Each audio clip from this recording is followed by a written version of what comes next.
नमस्कार, मी भाग्यश्री प्रधान माझा महाराष्ट्र न्यूज मध्ये आपलं स्वागत करते। चला पाहूया आजच्या महाराष्ट्रातील महत्त्वाच्या काही बातम्या।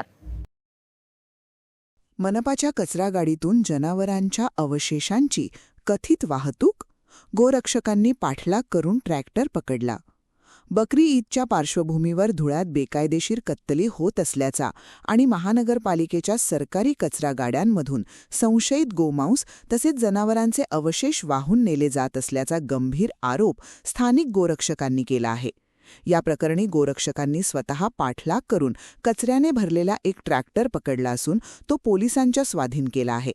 या घटनेमुळे शहरात खळबळ उडाली असून थेट प्रशासकीय यंत्रणेच्या भूमिकेवर प्रश्नचिन्ह उपस्थित केले जात आहेत।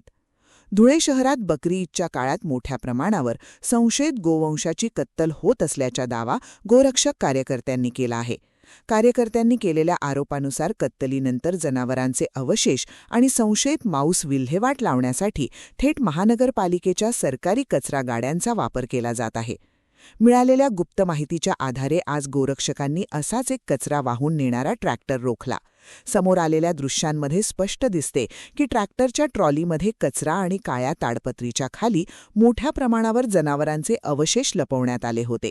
यापूर्वीही डम्पिंग ग्राउंडवर असे प्रकार होत असल्याचे फेसबुक लाईव्हच्या माध्यमातून पुराव्यासह समोर आणल्याचा दावा कार्यकर्त्यांनी केला आहे।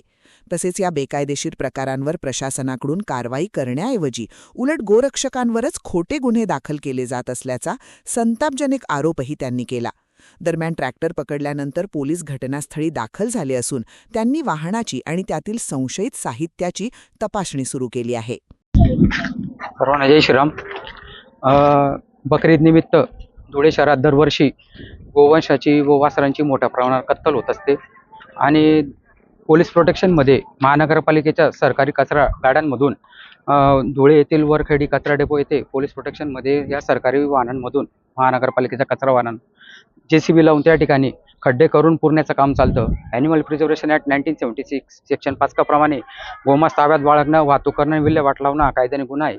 या गुन्ह्याला समर्थन प्रत्यक्षात स्थानिक प्रशासन शासन हे त्यांच्या निगराणीखाली करत असतं। हे आम्ही दरवर्षी फेसबुक लाईव्हच्या माध्यमातून जनतेसमोर, राज्यातील जनतेसमोर निदर्शनास आणून देतो।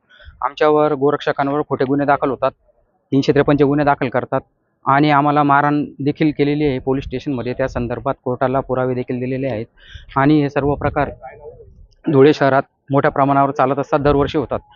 काल देखील आम्ही फेसबुक लाईव्ह घेतलेली होती। फेसबुक लाईव्हच्या माध्यमातून धुळे येथील वरखेडी डम्पिंग ग्राउंड येथे मोठ्या प्रमाणावर गोवंश कत्तल केलेल्याचे अवशेष वगैरे याची आपण सर्व फेसबुक लाईव्ह घेतलेली होती। आज देखील काल आम्हाला आश्वासन दिलं होतं की आम्ही गुन्हे दाखल करू, पण आमच्या पोलीस स्टेशनला गेल्यावर गुन्हा दाखल करून घेण्यात आला नाही। म्हणून आज आम्ही पुन्हा आम्हाला गुप्त बातमीद्वारे माहिती मिळाली की अशी वाहतूक गोमांसाची वाहतूक मोहल्ल्यामधून ही सुरू आहे। तर ही वाहतूक करत असताना आम्ही हे ट्रॅक्टर या ठिकाणी पकडून पोलीस प्रशासनाला कळवून त्यांच्यावर कारवाई केलेली आहे। धन्यवाद। तर या होत्या आजच्या घडीच्या महत्त्वाच्या बातम्या। आपल्या सूचना, प्रतिक्रिया आणि बातम्यासाठी खालील दिल्या नंबर्सवर संपर्क करा। आजसाठी इथेच थांबूया। आपण पाहत रहा माझा महाराष्ट्र न्यूज, सामान्य माणसाचा बुलंद आवाज। नमस्कार।